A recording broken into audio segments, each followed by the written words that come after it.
Welcome back to the desk, folks. It's your boy F. Dot with his boy Anatoly, getting into the North American games as we've put a lid on Europe today. Cringe Crew take 2 for none, and we're going to see if Enemy can do the same, because if they do, they're headed to Sweden. Only one team has secured their trip, and it's Thor. Only one team, and that's going to be that boy that you're going to have to watch out for. Is it going to be Enemy with the 2 wins today to secure their second spot for the North American side of things? Now, Denial, they're still trying to get into DreamHack as well, currently sitting at 13-9, and they're going to have to, even if they lose 2 games here, it's not the end of the world for them. They're just going to have to win out for the rest of the games, and then they're going to have to hope for Eager to lose their 4 games. Which is pretty... might just be the end of the world. Totally Denial definitely don't have an easy argument for them going forward, and Eager have certainly looked very strong recently, definitely doing what they can. So moving out right to today, less about the implications. We'll worry about the future. One game at a time is how a lot of these players are taking it. So that's how we'll look at it right now. Denial versus Enemy. These teams seem to be relatively evenly skilled. Right now they are, but the first time they played around, Enemy did 2-0. In the week number 2, I think it was. Actually, I think that they split the second week. Now, keep in mind, that was a different roster. That was a different lineup for Denial. They had a different jungler. Now with Mask, Mr. Oscars, he looks so much more comfortable on this Denial squad. You saw Omega when he left Envy. He mentioned, he was talking to Weekend and it got a little testy, but basically Omega said, they've only really let go of one player due to underperformance. And Mask said, hey, what up? What about me? And Omega's response was, you're very talented. It wasn't your underperformance. It was your lack of comfort. You just weren't playing as well as you can. Now on Denial, Mask is certainly comfortable. This is a group of his friends, and that jungle performance has been taken up another level. It's very important to have that comfortability and the synergy, like you mentioned, with Eager playing very well because they have that comfortability. Denial playing very well with Mask because they have that comfortability. The last time they played, it was indeed a split. They also ran Kali on Vetium the last time that they played, so I don't expect to see Kali again for Vetium, but more than likely we'll see a lot of crazy things in the 3v3. The way both these teams position themselves around those mid heartbeats between the mid jungle and support is just a lot of fireworks. Just the positioning, or is it the way they execute those team fights? They're just always looking for a potential pick around the corner, and that's something that both these teams excel at. Something that we also see out of these teams is the creativity. Like you said, the Kali on Vetium or Shadowq trying different things in the support position. Enemy also not afraid to really shy away from the traditional and go for something a little bit interesting. Let's hope for the interesting as we get into picks and bans. It's Denial versus Enemy. Enemy trying to make it the DreamHack.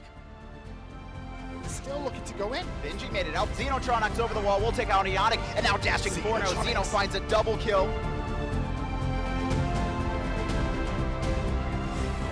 Mace in the face, turning back around. Bastet the jungle though. He just two-shot him.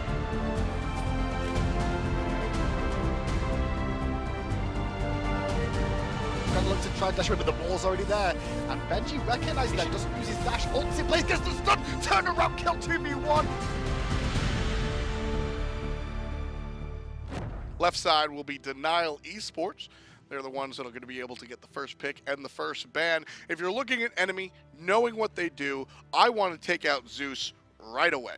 You also have to worry about Janus if you do take away the Zeus, because Khaos has been playing very well with the Janus. It'll be the Guan Yu selection, however. Denial worried about the defensive more than the offensive, and Enemy will take away the Varizial, so Xeno not going to be able to play that one today. PainDeViande, known to play Guan Yu on the support position, is very strong as well as PandaCat playing the Artemis with Blink. Denial respect ban it. Denial just want nothing to do with that deadly duo lane that Enemy can bring out. 2 of their more, I don't even want to call them comfort picks, they're just very strong, specifically in the hands of PainDeViande and PandaCat. Panda's out of the cage. Panda's out of the cage, and that combination of bans between the Guan Yu and the Artemis are strictly targeting PainDeCat. I like that one.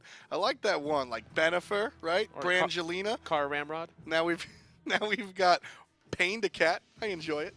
Thor will be the selection for Denial. We gotta find out a here. name for both of us. Both of us? Yeah. I'll have to think about it. It doesn't come immediately. Like you've got Fanatoli. You've got F Donis. Uh-huh. F Donis. Or F Man. It's the F Man when me and Hindu get up here, right? Okay. Right. Okay.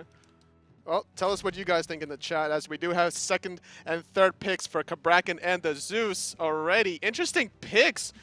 I'm getting, like, electrocuted here. First pick, Cabrakan. Now, Cabrakan has actually proven to be rather successful this season. We've seen him in the jungle, we've seen him in the solo, and we've even seen him in support by way of Incon. But first pick, Cabrakan, that's very interesting to me. Why the first pick, Cabrakan? So maybe enemy expects Denial to pick it in this position in the second and third after the Thor. So they're taking that option away from Denial right now. Or they're dictating like, hey, we have Cabrakan, throw some counters at us, and we're going to put this Cabrakan in 3 different positions potentially. That's more what I was thinking, but looking at the 2 follow-up picks from Denial, they're not going to take the bait. Janus and Bacchus, just 2 very strong selections, and Janus, again, not really taking it away from Khaos this time around, but just what mid laner says no to Janus, Totally? Nobody's going to say no to Janus. Enemy going to stick to their guns with an all-in strategy. Having the Xbalanque Darkest of Nights is going to allow enemy to play very aggressively whenever they decide to initiate. So the Xbalanque going to be selected here, and we see enemy repeatedly try to set up the Xbalanque for the early kills. Now, most teams generally do that, but are a little bit more passive about it. Enemies seem to specifically target this duo lane when PandaCat's on Xbalanque to get him that boost of power right away. And now enemy is going to target the soul laner, banning away the Amaterasu away from Benji. Benji has been playing Amaterasu very efficiently recently, so a good respect ban there. I think he's one of my favorite Amaterasus to watch. We saw it early on in the season. Denial, Benji played it and was lights out with it, and Denial quickly ran away, saying, all right, let's hope everybody forgets how good Benji is at this character. And now that it's coming down to the home stretch and Denial are really trying to win, we saw Salt pick it up last week or a little bit earlier, and now denying it is going to be enemy, so no selection there. Whereas Denial focuses more on the supports. They take away the Athena and the Sobek, 2 of the more aggro supports, leaving enemy with a defensive Khepri, but well, it's Khepri, totally. Either Denial forgot about Khepri or they wanted enemy to pick Khepri in that position. We're going to see it's going to be a lot of aggression so far coming out of Denial, having the Hui and the Bacchus paired up, as well as the Thor and the Janus paired up in their 2v2, and then having a Sun Wukong in the Soul Lane. Interesting composition out of Denial. Very aggressive, but can also play defensively when needed, disengaging with Janus whenever needed. The cat. As we said, you know what, Totally? We said this off-air, that we wanted and expected some spice out of these 2 teams, and then we said it in the pregame. These teams are going to try something different. Bastet has been played a very few times this season in the SPL, and she's going to be combined with the Cabrakan. What is Bastet, Cabrakan, and Zeus going to do for the enemy trio? It's going to be a lot of damage over time from the Bastet and the Cabrakan, which could be potentially countered from Denial if they recognize it and build around it, getting some Mark of the Vanguards earlier on. Zeus going to provide that sort of a lot of damage, especially if getting caught inside the Cabrakan ultimate. Everything spicy from enemy here between the Cabrakan, the Bastet, a lot of characters we're not used to seeing. On the other side, Denial, they're searching for the 2-0. They do not want to be the team that enemy get to hang their rafters up on today. Denial, enemy, game 1. Let's get to it. Oh, but PandaCat with rotation. Desert's Fury on point. Yo, PandaCat is on fire right now. Purification forced by Homie Epic. Homie Epic trying to make it work, but Khaos definitely making it work. Harrowin takes a spill. 4 kills in total for enemy. Here Actually comes going enemy. to end. They're going to skip the Phoenix. The surprise win from enemy. Luminosity had no idea. Here's the Cabrakan Marauder on the Cabrakan, so we'll see the solo lane Bracken. I wasn't sure if we were going to see Marauder or Varizial on the Cabrakan. Bastet can solo lane, but instead, we're going to go ahead and see the solo lane Cabrakan. That's hilarious. I didn't know he backed on the car. You are very well versed in playing. I decided to not put this politically. You play weird stuff in the solo lane, Toli. Sure. Break down the Cabrakan choice for me. Especially with the purple pod, the way Marauder's opening this up is going to mean he's going to play very aggressively, and he's trying to sustain through the minion damage that he's going to take by having the Mark of the Vanguard. But he's going up against Benji on the Sun Wukong, one of the more aggressive poke-oriented solo laners. Which is fine, because in this situation, having the extra burst damage from that purple pod and having the sustain mitigating a lot of damage from the minion wave with Mark of the Vanguard is going to allow him to stay in the laning phase and could potentially force Benji out earlier on. Mark of the Vanguard is one of my favorite pickups. Now, because it's not a one-size-fits-all item, it's very specific, like you said. Marauder he's going to be aggressive and take a lot of minion poke, so that Mark of the Vanguard is going to deal with that. I'd love to see it picked up against specific dot compositions like Anubis or whatnot. This time around, Marauder certainly looking for the aggression. And with that Mark of the Vanguard, how early? Level 2 early? Level 2, right away. He's going to want to play very aggressive. Once he gets his tremors, he's going to stay in the middle of the wave. And to counteract that, Benji's going to have to try to knock him up or Tiger Stun out of the tremors. However, he's still going to take a lot of damage, and he's going to aggro the minion wave on top of him. And that's something that Marauder's going to be expecting early on. And there's the big hit and the tremors. You can see Marauder going to take a little bit of poke and stun out the enemy. Can we look at Varizial real quick? I want to see what abilities the cat has available. It'll be the jump and the dot, so expect Varizial to jump right on in if Denial present themselves. And now but the instead, Denial go for the Fire Elementals. Fire Elementals do go in the way of Denial. Left side mid Harpies was taken by one of the mid laners. It looks like it was taken by Xeno, as he is level 3 currently. Mask takes an aggressive pathing into the mid lane, but doesn't even poke out the Zeus. Just playing it safe because of that turnaround damage from the mid lane mage.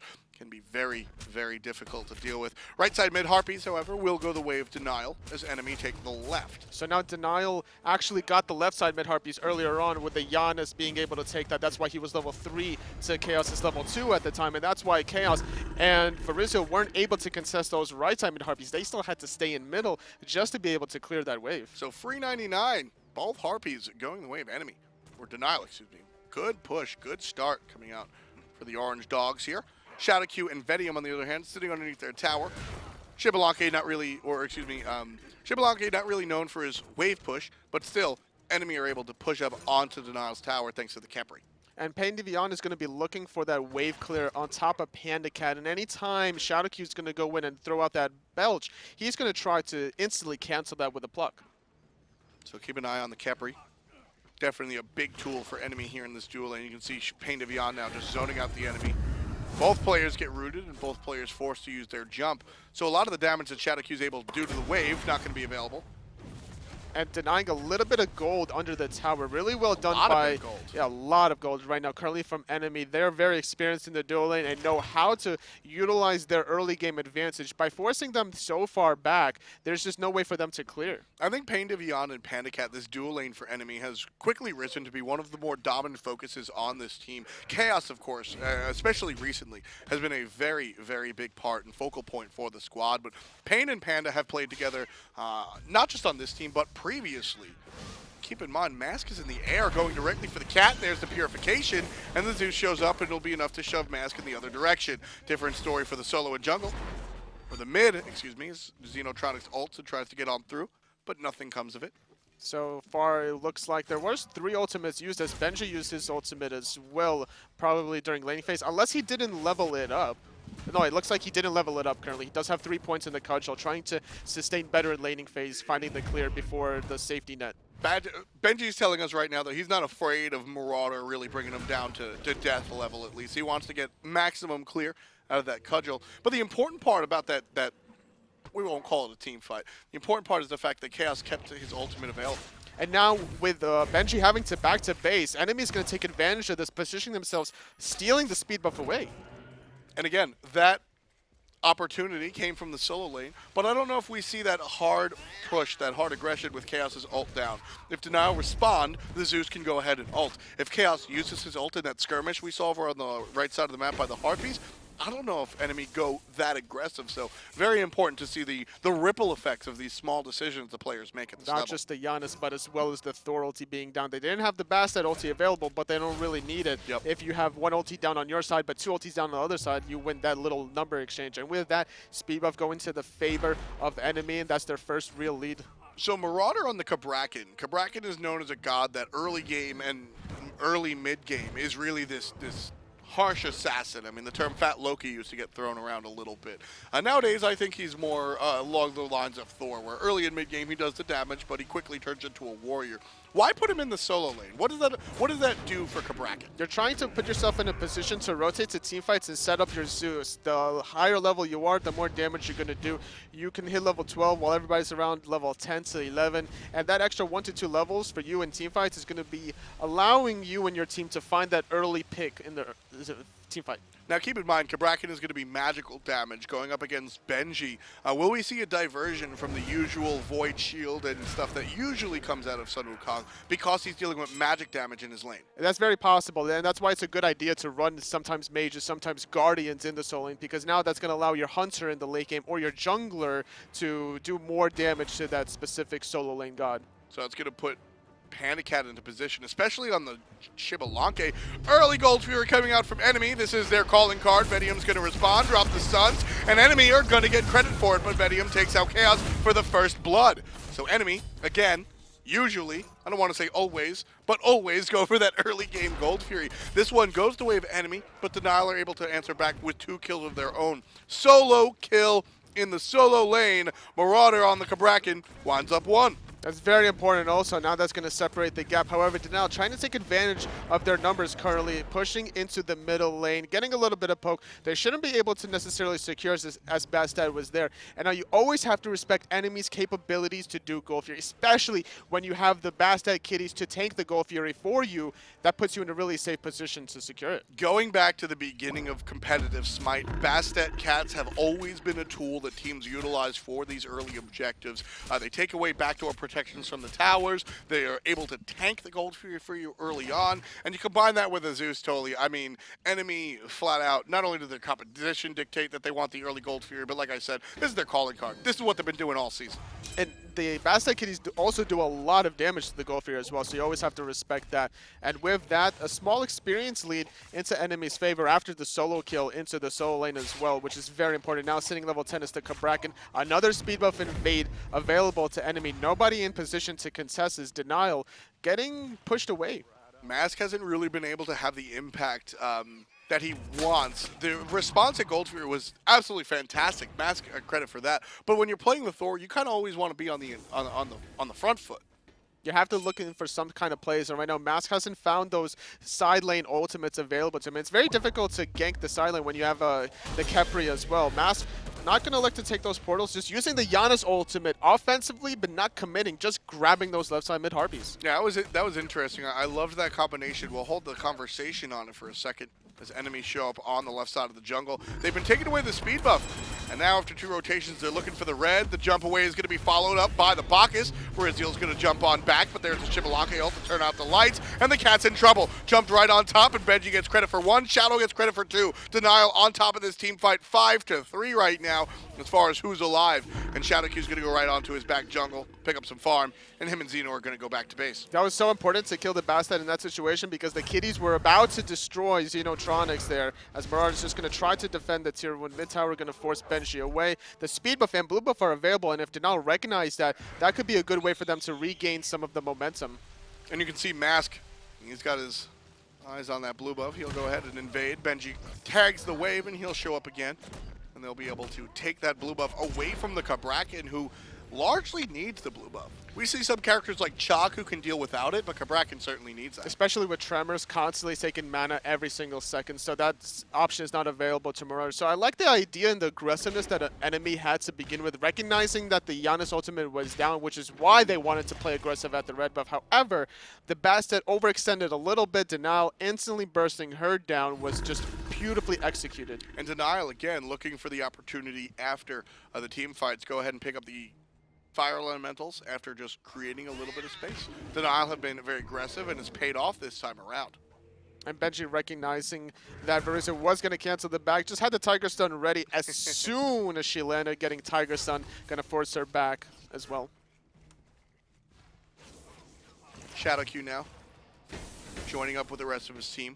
And this is something you mentioned in picks and bans, totally. You wanted to talk a little bit about the trio, the core of these teams. Why don't you break down the jungle, mid, and support combination for both squads? So right now for Denial, their goal is to have Shadowq just jump in and be the initiator, and then he's going to try to set up a lot of damage for that Unstable Vortex and the Hammer. Yeah, we saw that going by the Harpies that were confirmed with the Janus ultimate. That was an effort for Shadowq to get the knock-up into the Janus ult, into whatever damage could be followed up by way of Mask, etc. Wound up just being a Harpy secure, which is not too bad either. But so that's really what Denial's looking for with their combination. The bump into the damage. On the side of enemy, it's a little bit more all-in, huh? It's a little bit more all-in, but they also have the safety net from the Khepri ultimate to allow them to bail out from the all-in whenever they need to. For the third time in a row, enemy has been successful at stealing the speed buff. And it's a lot in credit to Marauder. I think there are a number of elements that are giving Denial this free reign of the jungle as far as enemies concerned, but Marauder has just repeatedly put Benji in a position where he's not allowed to go into the jungle. He's not allowed to help out the team because he's forced into the ultimate, he's dead, or he's just in general forced back. Very well executed by Marauder on this pocket Cabrakan. I'm loving it. Just really good positioning as well, putting himself in a position where he'll out-rotate Benji in certain situations is what allows these consistent Gold Fury steals. And if you look at the items, only Hunter Garb is going to be taken earlier on from Benji, trying to deal with the damage from the Cabrakan. And that's what we were talking about. I said, hey, will we see the deviation from the normal physical protection build? And we certainly are. 60 magic procs is certainly a big deal, but that passive is very, very strong. Benji now looking to just stay away from whatever Cabrakan can deal with, and it's going to work out because Benji has the range. Benji can poke from afar with the magical cudgel, and Marauder, on the other hand, has to get up into melee range to really deal damage. So that passive isn't going to be broken until Cabrakan full commits. And what's also really nice about this item specifically for the Sun Wukong here is that it has crowd control reduction to deal with Marauder's constant CCs. You know, whether you're getting stunned by his first ability or his second, you're constantly going to mitigate that stun. Unfortunately for Benji, though, the wall doesn't deal with crowd control reduction. So if he gets locked in, he's still going to have to deal with those walls that Cabrakan are going to drop down. And I think that's a big part of what this combination is from enemy. Marauder trapping players in to the point where they can't deal with the damage coming out of Varizial or Khaos. And Marauder just going to clear the wave right now. Blue buff is going to be started. However, enemy are going to force the Gold Fury while Benji's going to look for the blue buff. Mask up in the air, looking for the commit. And enemy have pretty much gotten what they came for. Denial going to commit hard. There's the aggression on PainDeViande. Forced to ultimate himself. It will be popped. And now Shadowq looking for it. Fantastic portal by Xenotronics, but there's no follow-up. Instead, it goes the other way. And Marauder finds the kill onto Mask by way of the ultimate. And with that first pick, Denial are going to still play aggressive, recognizing that Shadowq is, PainDeViande is very low, so he's going to have to disengage from this team fight. So technically, it's still a 4v4 around this positioning. Xenotronics, not a name that a lot of people say or think about when they talk SPL, but Xeno has quietly been a very big part since he joined Denial a couple of weeks ago, or a number of weeks ago at this point. And he's just this consistent mid laner. Very rarely do we see these highlight reel plays coming out from him, but he tends to be super consistent. Very rarely do you see him wind up with a terrible feed score. I mean, that's such an important part for Denial to have just that backbone.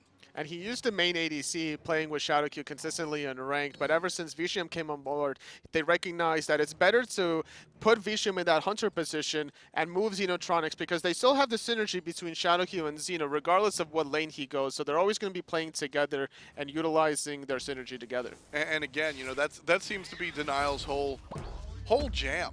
Is really just understanding that the interpersonal relationship between the team is just as important, if not more so, than some of the other elements. As Shadowq gets aggressed on, but he should generally be fine as long as Marauder doesn't commit, and he won't.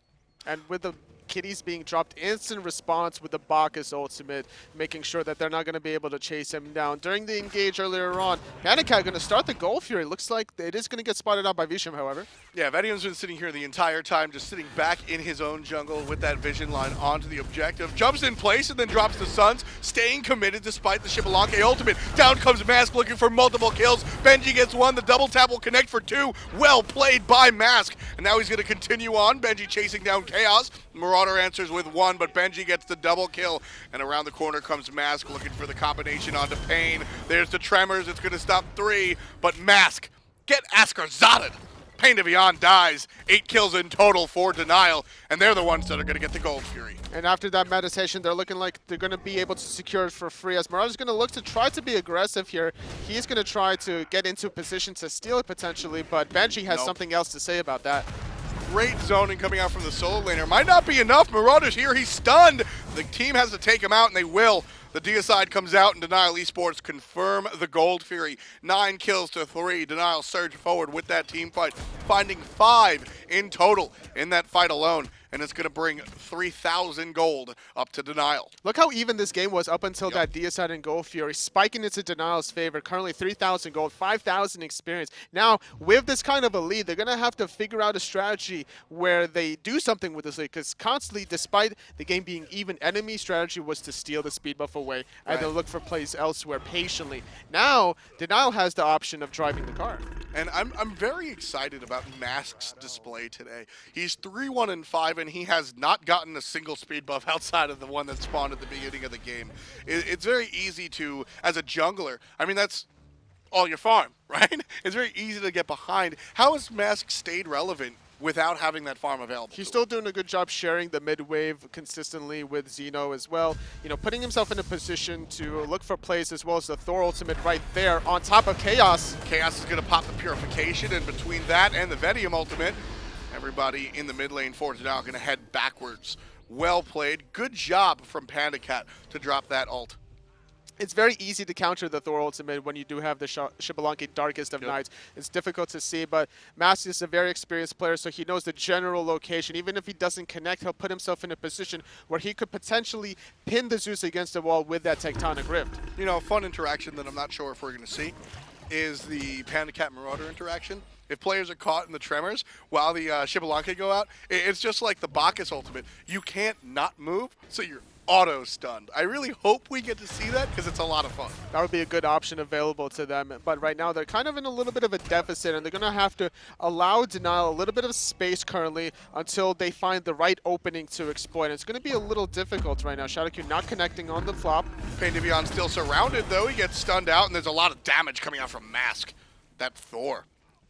Very, very hard hitting. Sitting level 15 currently, electing to go for Wingblade after the Jotun's Wrath, just so he can counter the slow coming out of the Bastet right there. Yeah, Bastet and Osiris, I think, are my 2 #1 must-buy Winged Blade items. I think if we don't see Bastet in this game, we see Mask go something a little bit more aggressive. It's a lot of times Winged Blade is built specifically for the health in mind, and the passive is an afterthought. Kind of the other way around this time around. Avoid the Bastet at all costs, because she's going to hit like a truck as soon as that Transcendence is finished. But the health, it's kind of nice. It's really just about getting rid of those slows. It's also dealing with the Cabrakan as well, and that's why the Thor is not opting for the physical defense. But in way of getting that health, it deals both with the Bastet and the Cabrakan at the same time. You'll see that Winged Blade be procced right now. This Mask goes back into his jungle and farms up just a little bit. Ping's coming out. You can see just how aggressive Benji's going to be. Enemy know all about it, but what can they do against a level 18 Sun Wukong at the moment? 3-1-3. Benji looking strong. He's got a nice assortment of magical and physical protection, but still willing to stay and be aggressive. Khaos here, going to get poked out a little bit. The damage looks like it's troublesome, but over the top comes Bacchus. Xeno follows up, and surprise, it's Denial. 10 kills as they approach double digits. We talked about the 3v3. What is Denial looking for in team fights? And right there, that flop set up the Janus through space and time. It didn't work on the left side with those mid Harpies. It worked right there in the enemy jungle. That's what Denial's looking for. With the kill, they're going to push the mid tower. PainDeViande in some trouble, and everybody on enemy in trouble as Mask lands on down. The stun's going to be off the mark for PandaCat, and now Marauder's in a great spot, isolating 2, but the 2 that he isolates have jumps, and over the top goes the support and the hunter for Denial.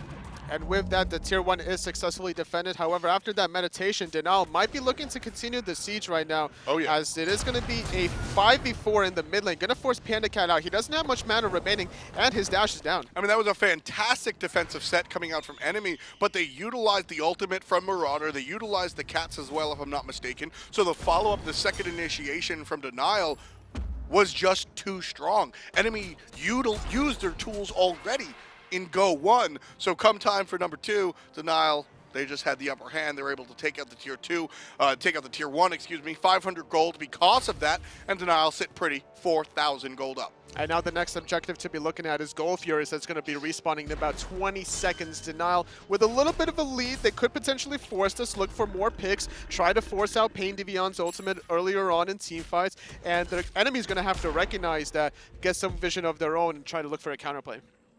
7 kills behind is enemy. And as we said, this is the team that's on the cusp of securing a trip to DreamHack. They're certainly not out of this one. A lot of Smite left to be played, only 4,000 gold. A lot of the tenured teams will tell you that's not that big of a deal. It's almost a big deal, but you can certainly fight into 4K. Enemy have to look to come back, and this Gold Fury is certainly one of the places that they seek to do so.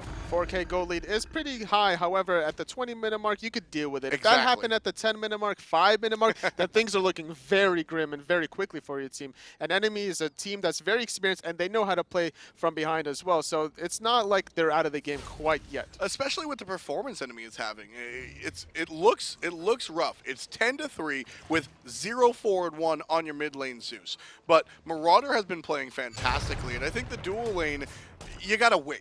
It's a Xbalanque. We'll see you later, right? And on top of the Xbalanque, you also have to worry about the late game Hui, who's going to be doing a lot of damage, whoever he chooses to mark, as Bacchus is going to find initiation. There's trouble onto PainDeViande. The stun is good as well. Enemy now support down to about half HP. There's the ultimate from 1 and the ultimate from 2. Mask gonna land directly onto the support and pop the Khepri ult. He'll get Xbalanque ulted, and that's kind of silly. But Denial still pushing the gas. Enemy very low, at least PainDeViande is. And Pain still chasing out the jungler. Mask half HP as is Vetium. So Denial will take the safe way out on the backside and relinquish the Gold Fury to enemy.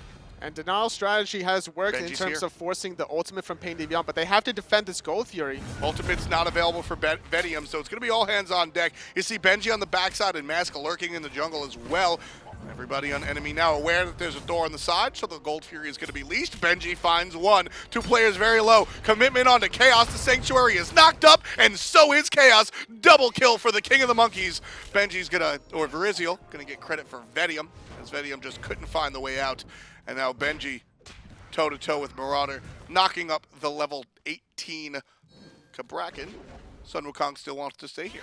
And right now, so far as a 2-for-1 advantage in the favor of Denial. They're not going to force the Gold Fury because they don't have the damage necessary coming out of Vetium. So just going to be a little bit patient as that respawn is going to happen. Benji doing a good job zoning a lot of members, but unfortunately with that zone wasn't able to successfully defend Vetium. Now, you know, you said a good job, totally. I think he's doing it. Great job. Fantastic. I'm loving this Sun Wukong. Sun Wukong is a character that has sort of fallen a little bit to the wayside in favor of some of the other more tanky. You see more of the Osiris, more of the Bellonas, more of the characters that can just play that frontline role a little bit. I don't want to say better than Sun Wukong, but they're a little bit tankier. They have some of the tools to withstand some of the onslaught. Sun Wukong is the aggressive side of that solo lane world. Once you break down the breadth of warriors and why somebody would elect to go the Sun Wukong. Well, with the 10-second cooldown from your cudgel, you're always going to be able to use that in between waves as well. You use it to clear the wave, and then in between the wave, you're going to look for more poke in between. And with the recent health nerfs to him, that's kind of why he fell out of favor. But teams are recognizing he still does a lot of damage, and he could still be a really good zoner in teamfights, and that's what Benji has been doing in these recent mid to late game teamfights. It's that damage that really is what the Sun Wukong is bringing for me. I mean, he's allowed to do that frontline role, but he's just bringing a little bit more damage than some of the other characters. You can see him sitting up on top there, almost 12,000 in total. He's going to get stunned out by Marauder, who also has a decent amount of player damage. But Benji's has resulted in 5 kills and 4 assists. And only a single death. Just like that, he's going to throw out the cudgels, trying to find any sort of poke. Shadowq going to set up a lot of damage, and the stuns as well. And there's the jump forward from the Bacchus. Not too much onto enemy. So Vetium's ultimate just going to serve as a spacing mechanism for the moment. But enemy was not on top of, Denial was not on top of the Gold Fury at that moment. I like the idea of Benji forcing out the kitties, going to trade out his ultimate as he sustained. Shadowq in a lot of trouble getting plucked, and he's going to be the first victim. And there's Xenotronics launching what he can, doesn't find a target. But Khaos already with credit, 12-6 as enemy inch forward a little bit. Khaos in some trouble now. He might be at number 13, but he's not. He's still alive. The Khepri ult denied the kill. Mask gonna barely get away as well, and Benji makes sure to say hello to Khaos on the other side. So far, 1-for-1 trade. Beautiful Cabrakan ultimate, forcing the Sanctuary to Thor. He thought he was definitely going to fall there after teleporting to that hammer. He had nowhere to go being trapped in, and that's the beauty of Marauder right now. Also picking up Gem of Isolation, so if anyone gets caught in those tremors, it's going to be hard for them to get out. Xeno on the backside, Benji on the... Benji as well. He's going to get stunned out, can't find it. Marauder very low, but nobody's here threatening him, so it's not a big deal. Benji going to push forward, level 20, against a 14 and a 19. Still pushing it. Benji by himself, pushing out 1, 2, 3 members of enemy, and that's going to leave Denial for the Gold Fury. Unless Bastet has something to say about it, she is right around the corner. He does get spotted out by Vetium. And that's a good play by the Hunter. Just always keep it aware. Denial do secure the Gold Fury, and Varizial going to force out over onto the right side, headed towards mid lane. So second Gold Fury going to Denial, currently up 13-6 on the kill chart, sitting at about a 6,000 gold lead. And that's the troublesome Gold Fury there, Anatoly. Sorry, almost called you Handyman. You got a good accent, huh? I can, you like Dags? Nice try. Okay, go in the snatch round. I approve. I actually just tweeted that out. But so that's the troublesome Gold Fury. When you're down 4,000 gold, right? When you're down 4,000 gold, you get the Gold Fury. Now the game is all but even. You're separated by maybe 1,000 gold, give or take, depending on the timing of the game. But if your opponent gets that Gold Fury, now you're looking down the barrel of a 7,000 gold lead. That's a little more problematic. And so, as you saw on the graph, that one jump up for Denial, that's really troublesome if you're an enemy fan. It's a bigger swing going into Denial's favor, and yet again, it's still a lead, but it's not that big of a lead that enemy can't respond to it. They're still able to defensively hold their towers very easily right now. Denial have to be very careful about how they initiate. They're not going to try to overextend it onto any tier 2s unless they can find the earlier picks from enemy. And enemies, in the meantime, they're going to look for a more consistent poke. With this Bastet specifically, her goal in these teamfights, she might even be looking to split push, as she does have a crusher around the corner. Yeah, Varizial now. So Bastet is an interesting character, and you're seeing the split push right here. The Cats, as we discussed, will take away the backdoor protections, plus the Crusher. Varizial certainly in a position to go ahead and do this. Expect to see this repeatedly throughout the game. Now, Bastet's an interesting character because she scales so well, 100%. She can be that assassin. She can be the jungle denial because of the way the jump works. You jump in, you clear, and then you jump back out. And she can also be the split pusher. And that's very important for enemy now, because they're behind a little bit. This is a good way for them to get out of this little bit of a deficit. And Denial recognizes this, doesn't want to allow the Bastet to do that again. So now they're going to start forcing some objectives, recognizing that the kiddies are down. And there's Varizial putting on the damage onto the Hunter, and you can see Vetium pop the Sanctuary in anticipation of that fully stacked Transcendence damage. Marauder takes a big chunk, and Benji's going to be forced into the ultimate, but he'll find a way out as well. The ping's coming out, letting everybody know that the Bastet still is here. Benji has to be really careful about how he decides to initiate. He tried to follow up the damage onto Marauder after the Thor and the Janus already got their damage off, but the Cudgel and the Slow coming out of the Wukong at this stage of the game onto the Cabrakan is just not worth trading your ultimate for. Not as much damage as the Sun Wukong was able to deal a little bit beforehand. PandaCat knocked up and immediately taken down to 50. You can see Thor looking for 2. Stunned out his Marauder, and he's going to get the Khepri ult instantly. Beautiful play by PainDeViande to save the life. And Marauder's going to get knocked up as Benji's pushing the issue. There's a portal available if anybody from Denial wants to follow up, and they will. Meerkat and Shadowq follow and show up on the backside. Benji now tanking the tower as soon as Shadowq walks out, and he's going to knock up 2. Now the tower focusing on the solo laner, but long enough to allow his team to take out the tier 2. 300 gold for everybody on the side of Denial with that taken away, and you can see Denial eke forward 4K one more time. That was a beautiful through space and time, also connecting onto the Hunter, forcing him to get out of the team fight relatively early on. The Phoenix on the right-hand side. Didn't even notice it, folks. Honestly, that's the power of Bastet. She's able to take things out from underneath you, unaware. There's a whole team fight going on. Everybody's paying attention to that. And then Varizial just over there in the corner. It's like a little bit of a magic trick. You know, look over here, a little bit of a misdirection. Varizial also having the teleport, which is what is going to allow him to remain consistent in the split push potential. And now Denial have to respond by getting a lot of wards defensively just to deal with this Bastet. And it's going to be an interesting excursion for enemy as they start the Fire Giant with the cats available to him and the Zeus ult available to him. This is a good look for enemy. One player is here, and it's Benji. Can Denial secure it? Xenotronics tries, but enemy take it out anyway. Benji now the only one here, surrounded by enemies. And down from the sky comes Mask, stunned out the support. It's going to allow Vetium to get some damage out by way of his ultimate. Finally, PainDeViande will be all right. An enemy will walk away unscathed. They trail by 4,000 gold, Tully, but they've got the Fire Giant. How much of that lead does the Fire Giant mitigate?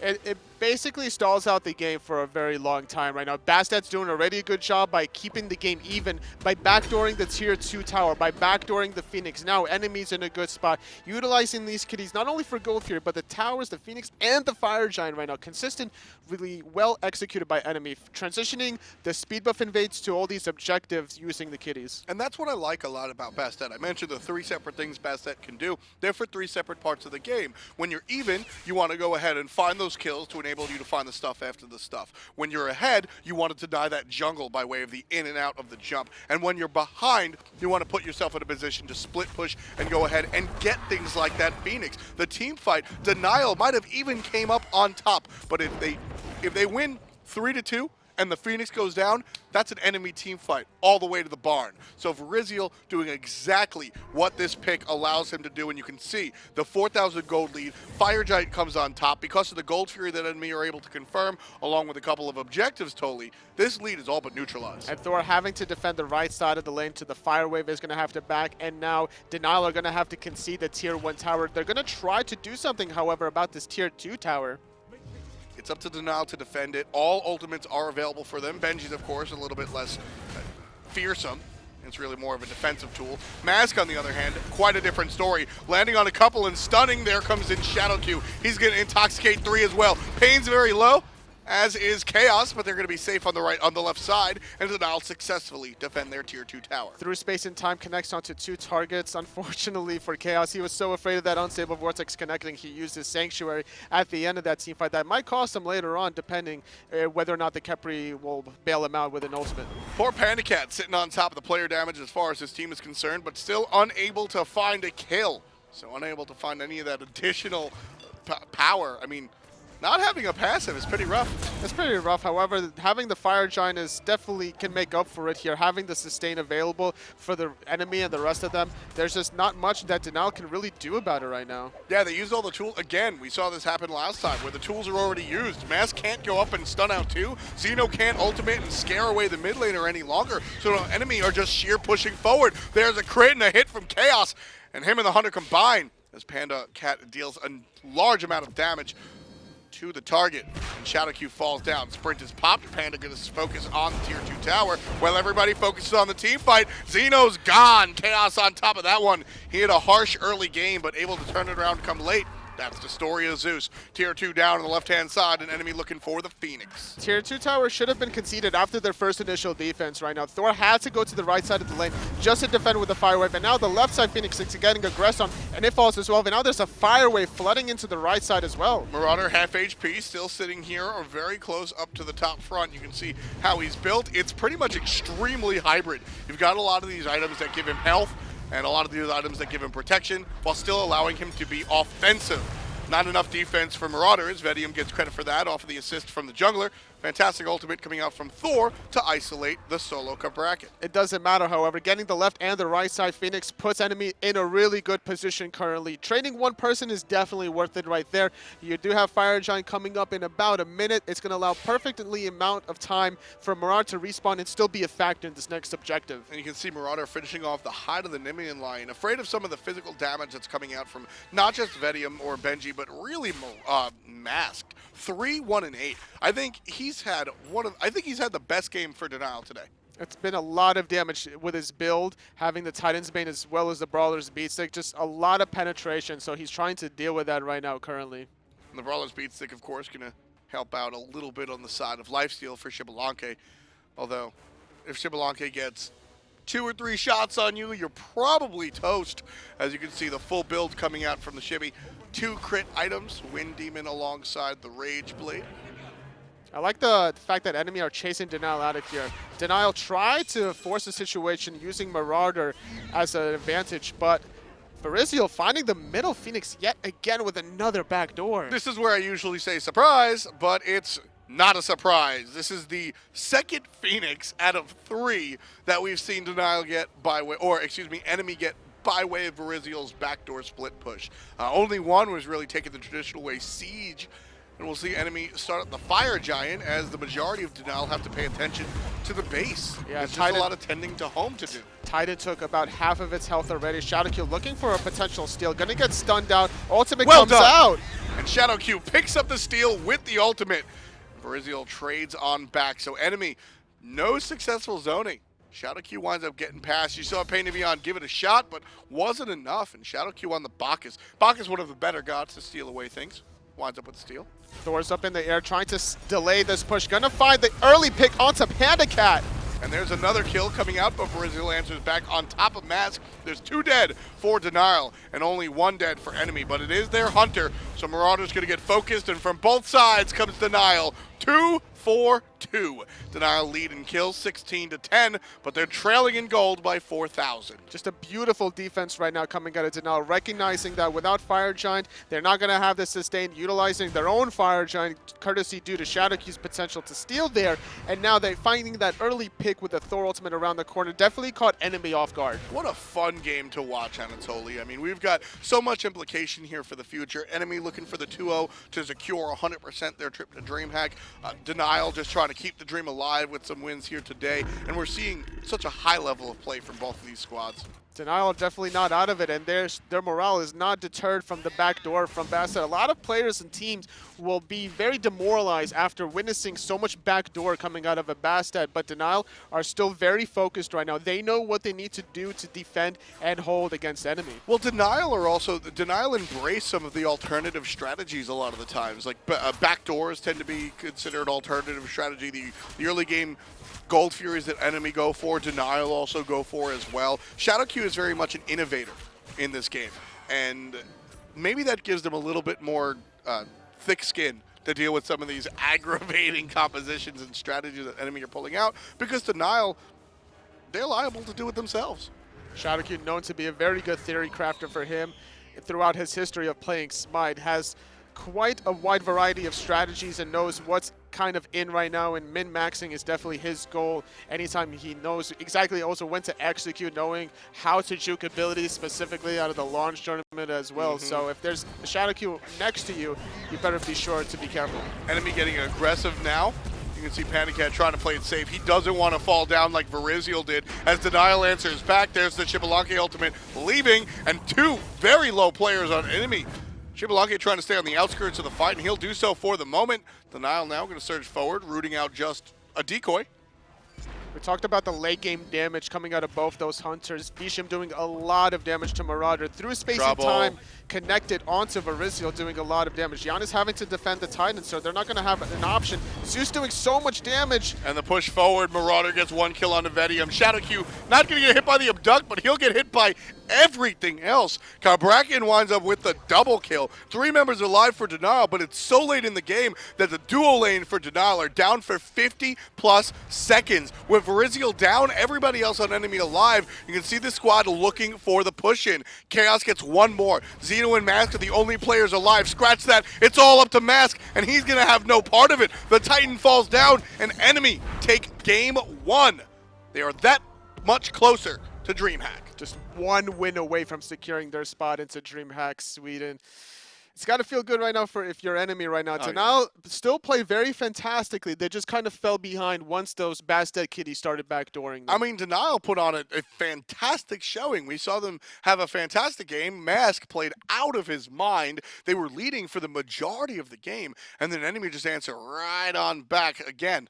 Lots of credit to Varizial. It's always good to have that backup option for your team, to know what your win conditions are and know how you can get back into the game if you do start losing. And that's exactly what we saw enemy go ahead and do. They pull things forward, and they're going to keep pushing things forward, hoping for